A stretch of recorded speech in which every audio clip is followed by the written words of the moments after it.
রাজ্যের স্বশাসিত জেলা পরিষদ তথা এডিসি এলাকার অন্তর্ভুক্ত জনজাতি অংশের মানুষের মধ্যে একদা বামফ্রন্টের শক্ত ঘাঁটি ছিল। পরবর্তী সময়ে আইপিএফটি সহ অন্যান্য রাজনৈতিক দল একের পর এক বামপন্থীদের শক্তি ছিনিয়ে নিচ্ছিল এবং 2018 সালে এর যে পরিবর্তনে হওয়া যখন বিজেপি আইপিএফটি নেতৃত্বাধীন জোট সরকার বামপন্থীদের সম্পূর্ণভাবে পরাজিত করে এর যে প্রথমবারের মতো বিজেপি সরকার প্রতিষ্ঠা করতে সক্ষম হয়েছিল, তারপর হতে ক্রমশই দুর্বল থেকে দুর্বলতর হচ্ছিল সিপিআইএম দল এবং পাহাড়ের রাজনীতি থেকে সম্পূর্ণভাবে মুছে গিয়েছিল তীব্রতার ঝড়ে। কিন্তু সেই ঝড় যেন আজ ক্রমে স্থিমিত হয়ে আসছে। তীব্রতার সেই ব্যাপক রাজনৈতিক আধিপত্য ধীরে ধীরে শিথিল হয়ে আসছে এবং এই শিথিলতার সুযোগ নিয়েই আজ আবারও পাহাড়ের মাটিতে লাল পতাকা পথ করে উঠতে দেখা যাচ্ছে।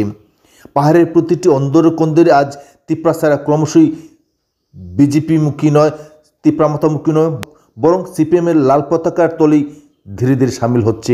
ইতিমধ্যেই পাহাড়ের রাজনীতিতে একটা গুঞ্জন সৃষ্টি হচ্ছে যে 2018 সালে পূর্বেকার পরিস্থিতি আবারও ফিরে আসছে।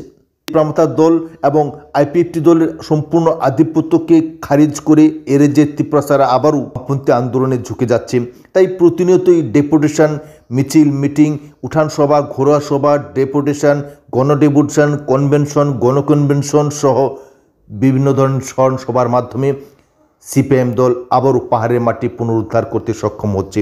তাই এডিসি এলাকার বিভিন্ন প্রান্তেই আজ তীব্রতারা ক্রমশই সিপিএম দলকেই কাছে টেনে নিচ্ছে, যার ফলশ্রুতিতে এডিসির বর্তমান শাসক দল তীব্রতা দলের কিন্তু শির সংক্রান্তি পরিস্থিতির সৃষ্টি হচ্ছে এবং ধীরে ধীরে তীব্রতা দলের পায়ের তলা মাটি যে সরে যাচ্ছে তার বলার অপেক্ষা রাখে না। তবে তীব্রতা দল এবং দলের সুপ্রিমো যদিও আবেগের রাজনীতিতে এবং মায়াকান্নায় তীব্রতাদের ভুলিয়ে ফালিয়ে এডিসি এলাকার শাসন ক্ষমতা দখল করেছিলেন, কিন্তু প্রকৃত অর্থেই এডিসি এলাকা আজ ব্যাপক দুর্নীতি, এডিসি এলাকার অর্থনৈতিক, সামাজিক, রাজনৈতিক প্রতিটি ক্ষেত্রেই আজ চরম দৈন্যদশা পরিলক্ষিত হচ্ছে, যার ফলশ্রুতিতেই আবেগের রাজনীতিতে ভাষা সেই 14 লক্ষ তীব্রতারা ক্রমশই বামপন্থীমুখী হয়ে উঠছে।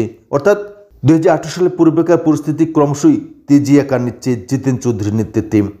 তবে রাজনৈতিক বিশেষজ্ঞ বলে থাকেন পাহাড় যার ক্ষমতা তার। এই সূত্র যদি বামপন্থী রাজনৈতিক দলগুলি কার্যকরী করতে সক্ষম হয় তবে নিশ্চিতভাবে 2028 বিধানসভা নির্বাচন হবে এ রাজ্যের 8ম বামফ্রন্ট সরকারের অন্যতম কারিগর।